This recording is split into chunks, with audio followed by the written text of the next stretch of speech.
Hi everybody, thank you for joining me. We have a really positive full moon happening in Gemini on the 14th of December. It occurs at 5:29 in the morning, and that's based on London time. And not only is this a full moon in Gemini, but it's also a super moon, and it's the last full moon of the year. So there's a real kind of celebratory feel to this full moon. Now, a supermoon, first of all, is when the moon is closer to the Earth. It appears bigger, and because it's closer to us, it has a stronger impact.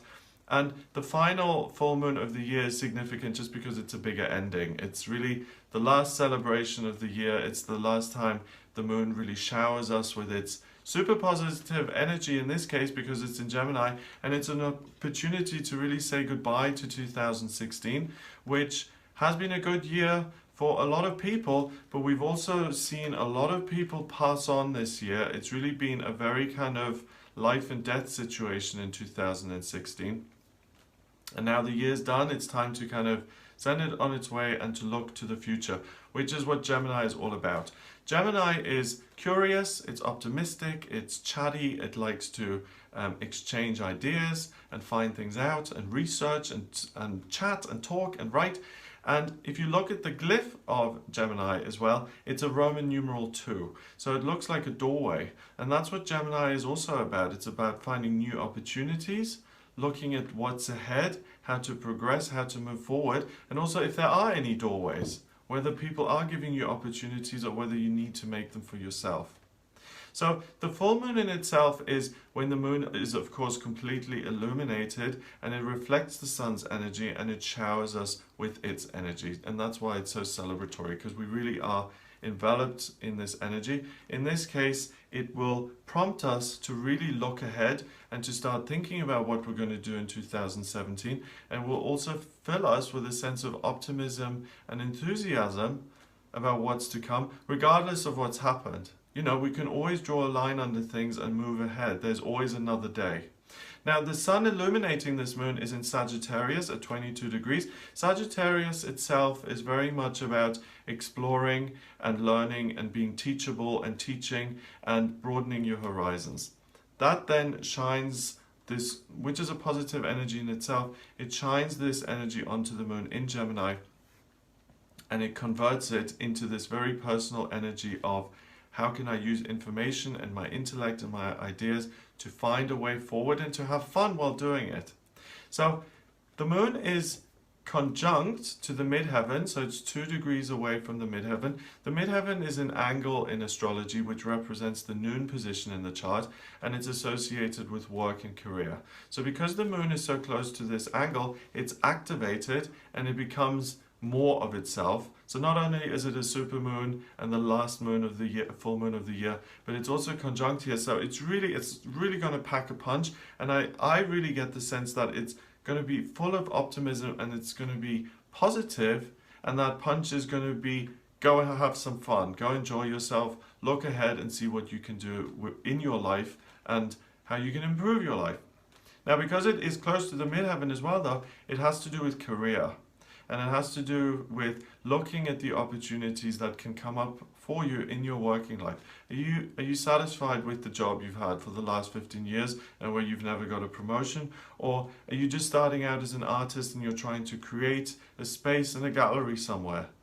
Ask those questions, because that's what it demands. This full moon really wants you to look at what the next step is to progress. And it's not about competing with other people, it's just doing the right thing for yourself.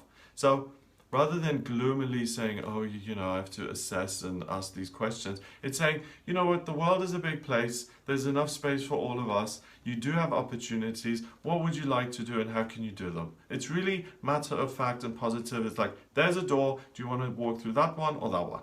It's really, really good. So if you're someone who struggles with that, you know, I don't have the confidence to move ahead. What if I fail? My parents don't want me to do that. My children are going to be embarrassed of me. All of those kind of things are going to be mitigated by this full moon in Gemini, which says these are your opportunities. How can you realize them?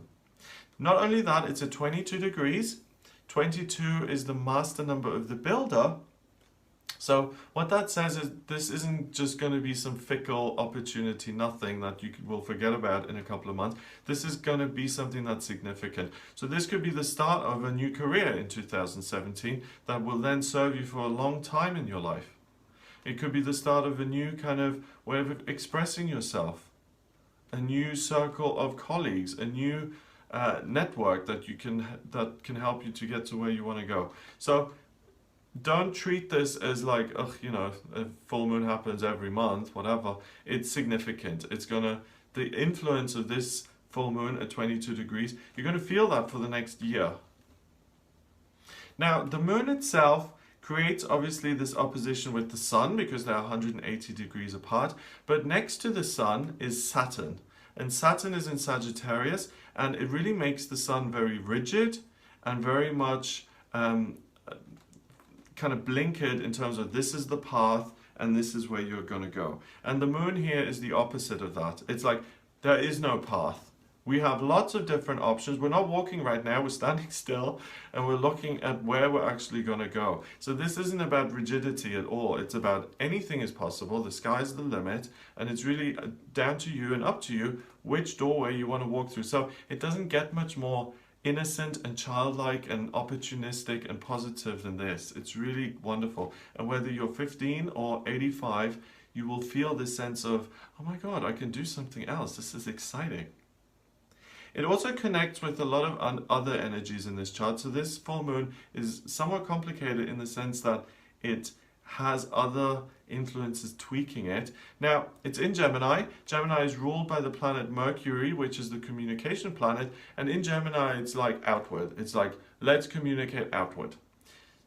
This full moon, though, it squares Virgo, the rising sign. And Virgo is about information inward. It is also ruled by Mercury, the communication planet. But Mercury likes to take information in, break it down, assess it, and make sense of it. So that's intellect, and that critical eye of Virgo is influencing this moon, and is not just giving you impractical opportunities. Oh, you know, go run off to Hollywood and be the next Angelina Jolie. Yes, maybe it could happen, but it's unlikely, okay? That would be a flippant kind of opportunity. Virgo is going to help you assess the doorways that are open to you, and it's going to ensure that you make good decisions, practical decisions, serious decisions. Okay, that's what Virgo is. It's the head teacher. Likes to make serious. Now, the full moon also on the other side squares Chiron in Pisces, and Chiron is the wounded healer. It's the part of the chart that is difficult, but it can be transformed to become really powerful and wonderful. And it's in Pisces here at 20 degrees, and there may be a lack of vision. There may be a lack of picking yourself up and dusting yourself off and saying, you know, I tried in the past and I failed, but I'm going to try again. And because it squares this, it gives you that sense of, what's the word? Resilience and stamina and of pick me up again.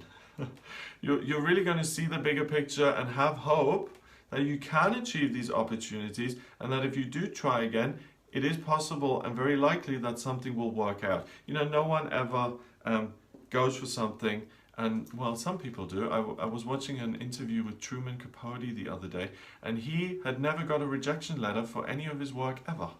That is unusual. So some people are charmed and blessed in that way, but for the most of us, normal people, we get rejections and things don't work out all the time. And it hurts and it's painful. It's like, why am I not good enough? Why doesn't anyone care about what I'm doing? That's fine. So, you know, be like the rest of us. Try something else. Pick yourself up. Go for it again. This is really a fabulous opportunity to make something work and to be successful. There's also a trine with Mars in Aquarius, which I've been so happy about lately. It's felt so practical and energizing, and like I can do anything in life, and it's been light and it's been fun and it's been flip and it's been super, super amazing. So this Mars in Aquarius is around here on the 14th of December. It's not going to be around much longer, it moves on, but it's influencing this full moon, and not only are you going to see doorways of opportunity appear, but you're actually going to have the courage and the strength and the motivation and the drive to walk through them in a positive way. So I want to just mention that again. There's a lot of fun associated with this full moon. It feels light, it feels peppy, it feels good. There's also a trine. A trine is when two planets are 120 degrees away from each other, and it's a nice, gentle, harmonious flow between the two. Okay, and Jupiter is in Libra, and that flows into this full moon in Gemini. Jupiter is good luck and good fortune. In Libra, it's all about other people and good luck coming your way via other people. So don't forget that a doorway, an opportunity may come into your life via another person who has an opening, who has an opportunity, who has something to pitch or suggest. So don't just look for literal doorways to walk through. Look for opportunities that come via other people, and other people are going to be important in this process. Then we have a quincunx to Black Moon Lilith in Scorpio. And that is going to say to you, you know, remember, you failed in the past. You don't want to feel that pain again. You don't want to feel that hurt again.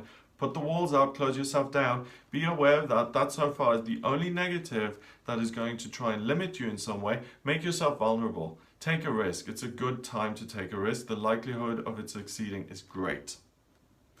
And then finally we have a sextile to Uranus in Aries, which again is wonderful. Uranus is the rebel. It's doing things in your own unique way. In Aries, it's like, get out of my way, don't stop me, I'm going. So with that kind of drive, together with Mars and Aquarius, you are driven to make something happen. So that kind of overpowers the insecurity of Black Moon Lilith and Scorpio. And even if you are afraid, even if you have failed and you're like, oh my God, I can't do it again, it's too much, you're going to feel driven to go through anyway. So despite your fears, despite your worries, it's very likely that you're going to push on, power through, and achieve something great. You know, we all have to take a risk. We live in a universe that rewards risks. That's been my experience. Finally, we've got a Sesky square with Venus in Aquarius, and this is kind of friction again. And Venus in Aquarius is very much about ideas and inspiration and what potentially could happen and how can that help other people. So the vision is also included in this. The vision of what could happen in future. And again, I think that outweighs the negative experiences of the past, and it really focuses on what could be.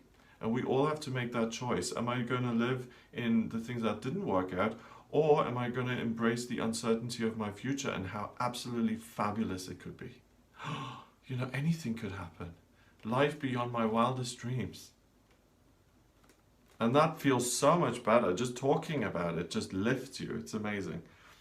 I think those are the relationships it forms. Let me just double check. That's it. So this is the full moon, supermoon in Gemini. It looks amazing. I'm going to certainly be doing a little bit of research, talking to people, seeing what's next, what's out there, what I could be doing next, brainstorm a little, get things going. It's really exciting. If you care about what you're doing, this is great because it's like, bring me more. I want to grow. I want to expand. I want to have more fun in this.